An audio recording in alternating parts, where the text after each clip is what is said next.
नमस्कार दोस्तों। आज 15 जून 2023 है। और जैसे कि हमने कल डिस्कशन भी किया था कि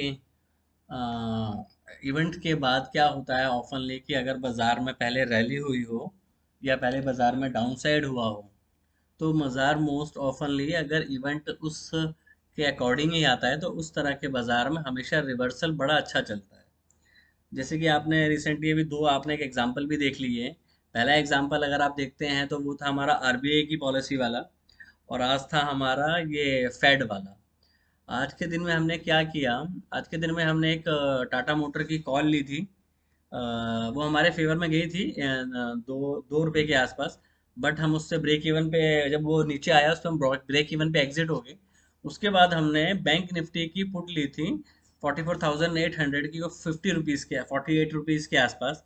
उस पे हम एग्जिट हो गए 150 के आसपास। और उसके बाद हमने 33,700 की पुट ली 70 80 के आसपास, और उस पे हम एग्जिट हुए 240 टू 45 के आसपास। और उसके बाद हमने निफ्टी की पुट ली है, उसको हम कैरी करके ले गए हैं। अब ये तो हो गया आज का। अगर आज का दिन देखें तो पिछले 3 4 दिन थोड़े अप एंड डाउन चल रहे थे। तो आज का दिन एक देखा जाए तो इजी डे था ट्रेडिंग के लिए, क्योंकि एज पर प्लान ही हुआ, तो उसमें आपको फॉलो थ्रू भी मिला और बाकी चीज़ें भी हुई। आपको यहाँ पे एक चीज़ और समझनी चाहिए, क्योंकि अगर आप ट्रेडर हैं, इन्वेस्टर हैं, तो आपको कुछ बातों का ध्यान रखना चाहिए। जैसे बाजार में अभी जितना बड़ा कंसोलिडेशन हुआ है फिलहाल, जैसे निफ्टी की अगर हम बात करें और हम अदर स्टॉक्स को देखें, अदर इंडाइसिस को देखें, तो अदर इंडाइसिस में खाली फाइनेंशियल और बैंक ही आपके टूटे हैं ज़्यादा। अगर आप बाकी चीज़ों को देखोगे तो वो बाजार में इतनी ज़्यादा डाउनसाइड नहीं दिखी है, क्योंकि अभी तो आपका आज ना तो आईटी ज़्यादा गिरा है, ना ही आपके रेस्ट ऑफ द सेक्टर ज़्यादा गिरे हैं। तो इस चीज़ को आपको भी देखना चाहिए कि आपका जो मिड कैप है, मतलब जो ब्रॉडर इंडेक्स है, उसमें तो अभी सेलिंग शुरू ही भी नहीं हुई है। अगर बाजार में सेलिंग अभी शुरू ही नहीं हुई है, क्योंकि मैंने ये चीज़ यूट्यूब कम्युनिटी पे भी पोस्ट कर दी थी, मैंने कहा अभी तो शुरुआत भी नहीं हुई है। उस टाइम बैंक निफ्टी आपका अराउंड में भी शायद एक बार देख लेते हैं वो किस वजह से मैंने ये चीज़ बोली थी कि आज अभी तो बाजार में सेलिंग शुरू नहीं, अभी तो होगी। उस टाइम पे बाजार आपका ऑलमोस्ट यहाँ कहीं के आसपास चल रहा था। व्यू बड़ा क्लियर था बाजार में, आज सुबह से ही फाइनेंशियल मार्केट में एक डाउनसाइड था। तो डाउनसाइड से आपका कन्विक्शन कब आता है? जब आप उस चीज़ को फॉलो करने लग जाते हो। इस जगह के आसपास मैंने वो बोल दिया था कि बाजार आज high of the day, low of the day बंद होगा, इस पॉइंट के आसपास। और अगर आप देखो तो यहाँ से ये छोटे छोटे जो पुल बैक आ रहे थे, ये सब 20 को रिस्पेक्ट कर रहे थे। देखिए, अगर हम 20 मूविंग एवरेज अगर यहाँ पे लगाते हैं, एक मिनट 20 लगा लेते हैं। ये देखिए आपका 20 को प्राइस रिस्पेक्ट कर रहा था आज। तो अगर बाजार में ट्रेंड चेंज हो रहा है तो वो इस चीज से पता लगता है। अब ये देखिए, जब जब बाजार में बाइंग आई है सेलिंग आ गई, जब जब बाजार में बाइंग आई है सेलिंग आ गई। जो हमने दोबारा ट्रेड लिया था, हम यहाँ के आसपास जब ये बाजार यहाँ से गिरा ऐसे, यहाँ के आसपास अपने अभी निफ्टी की कॉल से एग्जिट, पुट से एग्जिट किया। ये मोमेंटम किया, जब ये बड़ी बार बनी, मैंने जैसे ही क्रॉस हुआ ये वाला, यहाँ पे मैंने पुट ले ली, और मेरा यहाँ पे मैं पुट से निकल गया। तो अगर हम बैंक निफ्टी में देखें तो आज ऑलमोस्ट 250 से 300 पॉइंट बैंक निफ्टी में आपको आराम से मिले होंगे। और दूसरा निफ्टी में भी देखें तो 90 पे हमने पुट ली थी 87,500 की। वो हम 110 पे हमने टारगेट लगाया था 120 का, बट वो नहीं निकला, तो 110 पे हम उससे निकल गए और हमने एट द मनी 80,700 की पुट ले ली। बिकॉज जिस हिसाब से नीचे आए हो, कल ये भी हो सकता है कि बाजार में आपको एट मॉर्निंग में गैप अप मिले, बट प्रोबेबिलिटी यही है कि गैप अप भी जो है वो सेल गैप अप होते ही बाजार में सेल ऑफ आ जाएगा। इवन इस वजह से मैं ये बात कर रहा हूँ। अगर आप ब्रॉडर मार्केट को देखो तो ब्रॉडर मार्केट में लास्ट आवर में सेलिंग आना शुरू हुई है 1:30 बजे के बाद। उससे पहले ब्रॉडर मार्केट में सेलिंग कम थी, क्योंकि पहले वर्टिकली ऊपर गया, उसके बाद नीचे आया। तो इसमें भी डाउनसाइड नहीं दिखी है, अभी तो इसमें डाउनसाइड शुरू भी नहीं हुई है। आपकी तीनों ना ब्रॉडर मार्केट में, ना मिड कैप में, ना स्मॉल कैप में, किसी में भी सेलिंग शुरू नहीं हुई है। आपके आज भी अगर ऑटो और मेटल देखो, ऑटो हो गया आपका, एफएमसीजी हो गया आपका, फार्मा हो गया, ये सब पॉजिटिव थे। वह एनर्जी सेक्टर भी पॉजिटिव था। तो आपको इनको भी नज़र बना के रखनी है। और अगर आप बैंकिंग सेक्टर के स्टॉक्स देखते हैं, जो हम काफ़ी दिनों से इस बारे में बात भी कर रहे थे कि जो फाइनेंशियल शेयर्स हैं, देखिए आज भी रिलायंस ने अपने आप को होल्ड किया है। रिलायंस नहीं गिरा, लास्ट में जब यहाँ पे ये बढ़ रहा था तो सेम इस सिचुएशन पे 3 बजे के आसपास बजाज फाइनेंस में रैली शुरू हो गई थी, अगर आप देखोगे ये चीज। तो ये देखो निफ्टी को मैनेज किया गया है, क्योंकि ये बार अगर डाउन साइड पे बनती तो हमारा टारगेट हिट हो जाता। बट ये पॉइंट्स हैं कि जो हमें चीज़ों को देखना चाहिए कि बड़े शेयर्स क्या करते हैं। अब बाजार में अगर ये डाउन साइड शुरू हो रही है, ये कोशिश कर सकता है। फिलहाल बाजार में जो आज मोमेंटम आया है, वो आप ये नहीं बोल सकते कि पूरा बहुत तेज मोमेंटम आया है। बाजार में अभी सेलिंग शुरू नहीं हुई है, बहुत स्लोली मोमेंटम आज भी मिला है। वो तो बेसिकली हुआ ये है कि हमारी कन्विक्शन थी जिस वजह से हमने ट्रेड पकड़ लिया। और ऑफनली ऐसा होता है कि बाजार जैसे हिसाब से ऊपर नीचे कर रहा था, तो जितना बड़ा कॉन्ट्रैक्शन होता है उतनी बड़ी डाउन साइड होती है। तो अगर आप कॉन्ट्रैक्शन देखते हैं तो उसके हिसाब से तो आपका 43,400 500 आना चाहिए था, वो आज आपका हिट हो गया। तो अगर ये बुल रन में, आपको ये चीज और ऑब्जर्व करनी चाहिए। देखिए बुल रन में क्या होता है कि काफी शार्प डिक्लाइंस आते हैं। तो जब मार्केट में शार्प डिक्लाइन आते हैं, तो ये भी एक बुल मार्केट का एक इंडिकेशन होता है कि ये फटाक से करेक्शन खत्म होती है और वो ऊपर निकल जाता है। क्योंकि अब आप कंजेशन से नीचे टूटे हो, तो आपको बाय का ट्रेड तभी लेना चाहिए जब स्विंग हाई बनने लग जाए।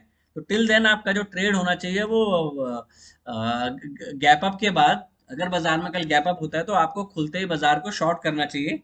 एक बार निफ्टी का चार्ट देख लेते हैं कि हम कल क्या कर सकते हैं।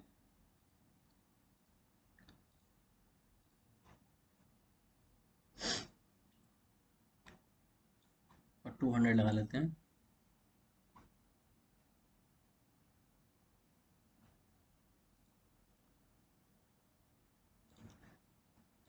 200 है आपकी 730 के आसपास। तो 730 पे देखो हमारा ये तीन चार तरह के कंजेशन है। अगर हम बैंक निफ्टी के चार्ट को थोड़ा सा श्रिंक करें और पीछे की साइड जाएं, तो आप ये देखेंगे यहाँ पे।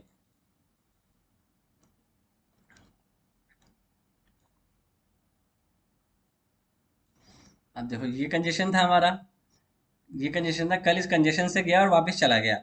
आज इस कंजेशन पे आया ये नीचे पहले, अगर आप ये देखोगे, बाजार नीचे आया, कंजेशन के पास आया और कंजेशन से फिर रैली कर गया। और फिर ये देखिए। तो अगर आप बाजार को ऑब्जर्व कर रहे हैं, तो अब आपका इस पॉइंट से अगर दोबारा बाजार ऊपर जाता है, 18,730 से अगर बाजार ऊपर जाता है, तो आपको अपनी शॉर्ट पोजीशन काट देनी चाहिए फॉर टाइम बिंग, आप लॉन्ग करें चाहे ना करें। ठीक है, क्योंकि अभी तक ऐसा कुछ इंडिकेशन नहीं है कि आप सेल ऑन रैली आ गए हैं।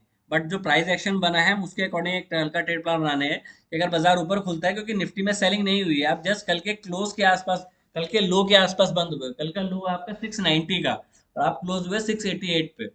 तो निफ्टी में बोलना कि बहुत जल्दी है कि अभी सेलिंग शुरू हुई है, पर बैंक निफ्टी काफी ज्यादा एक 45,000 का इंडेक्स अगर 50 से 60 पॉइंट पे मिलेगा, तो जिस चीज का मुझे उम्मीद था कि मुझे इतने पॉइंट्स मिल जाएंगे, जिसके लिए मैंने कल भी 2 बार बैंक निफ्टी का ट्रेड लिया था। और ये सारे चीज मैंने कम्युनिटी में पोस्ट करी थी, इवन मारुति की कॉल और टाटा मोटर की कॉल, अगर किसी ने लिया है आज तो आप उसको काफी अच्छा प्रॉफिट हुआ होगा। इवन ऑटो इंडेक्स फिर भी पॉजिटिव क्लोज हुआ है आज भी। तो ब्रॉडर मार्केट में सेलिंग नहीं है। अब आज ये देखना बड़ा इंपॉर्टेंट होगा कि यूएस फ्यूचर कैसे रिएक्ट करते हैं, और आपके बॉन्ड डील्स क्या दिखाती है। बॉन्ड डील्स ये दिखा रही है कि बाजार में प्राइस में कुछ डिस्काउंटेड हो रहा है। अब वो क्या चीज डिस्काउंटेड हो रही है कि फेड रेट बढ़ाएगा नहीं बढ़ाएगा, वो आउट ऑफ द पिक्चर हो गया। क्योंकि बाजार इतना पहले एंटिसिपेट कर लेता है कि बाजार में क्या होने वाला है। तो अगर हम देखें कि बाजार में किस तरीके से मोमेंटम आ रहा है, बाकी चीजें आ रही हैं, तो इस तरह के बाजार को आपको बड़े रूल के अकॉर्डिंग प्ले करना पड़ेगा। अगर आप रैंडमली ट्रेड करेंगे इस बाजार में, तो आपका पैसा नहीं बनेगा। तो अपनी लोकेशन पे ट्रेड करें, जैसे आज कल के लिए लोकेशन बनती है ये। अगर बाजार इसके आसपास खुलता है, यहीं पे खुलता है, तो फर्स्ट ट्रेड आपका शॉर्ट साइड पे होना चाहिए। अगर इसके ऊपर खुल जाता है तो फिर आपका लॉन्ग ट्रेड ना करें या ना करें, बट शॉर्ट ट्रेड ना करें इसके ऊपर रहने के बाद। क्योंकि आपकी करेक्शन अभी सैलो, आपका जो हाई था वो 18,790 का था, और आप वहां से 100 पॉइंट नीचे हो बस। दूसरे नजरिए में देखेंगे तो बोल सकते हैं कि डबल टॉप टाइप हो रहा है। देखो डबल टाइप जो होता है, डबल टॉप जिसको बोलते हैं, वो 2 या 3 दिन की रेंज में नहीं बनता। उसके लिए कम से कम अगर आपको डबल टॉप की डेफिनेशन पता हो, तो डबल टॉप की डेफिनेशन होती है कि बाजार अ, एक एक महीना या 1.5 महीने पहले उसने टॉप बनाया, फिर अगेन वो टॉप बनाया, उसको डबल टॉप बोलते हैं। बट ये चीज आपको पता होनी चाहिए कि डबल टॉप की डेफिनेशन क्या है।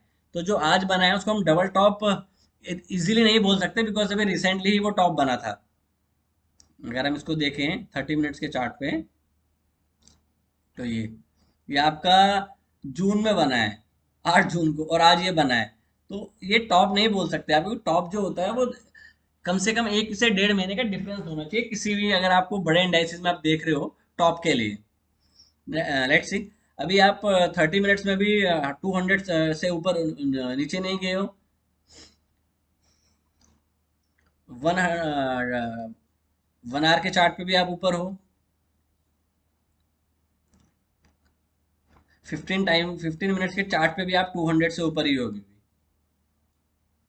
तो इस चीज का ध्यान रखिए कि अभी सेलिंग का कोई कंफर्मेशन नहीं नहीं मिला है बाजार में कि सेलिंग शुरू हो गई है कि नहीं हुई है। हम प्राइस एक्शन को ही देख के कल भी फॉलो करेंगे, क्योंकि ट्रेड, और अगर आपका क्रूड ऑयल, बॉन्ड यील्ड, अगर करेंसी, इन सब पे नजर बना के रखें, और अगर बड़ी बार बनी है, अब उसका फॉलो थ्रू आएगा नहीं आएगा वो बहुत दूर की बात है, क्योंकि बड़ी बार का फॉलो थ्रू अगर आता है तो मोमेंटम बहुत तेज बनेगा।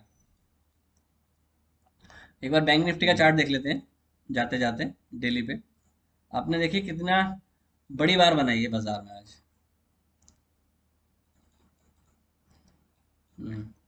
तो आपने रिसेंट के सारे जो सपोर्ट्स थे वो तोड़ दिए हैं। अब आपका यही फाइनल सपोर्ट बनता है 43,300। हो सकता है अगर गैप डाउन हुआ तो ये सीधा यहीं पे खत्म हो जाएगा। नेक्स्ट सपोर्ट आपका आएगा 42,700 के आसपास। लेट्स सी क्या होता है, तो कल देखते हैं। अगर वीडियो अच्छा लगा तो प्लीज वीडियो को लाइक शेयर सब्सक्राइब जरूर करें। Thank you and trade well, take.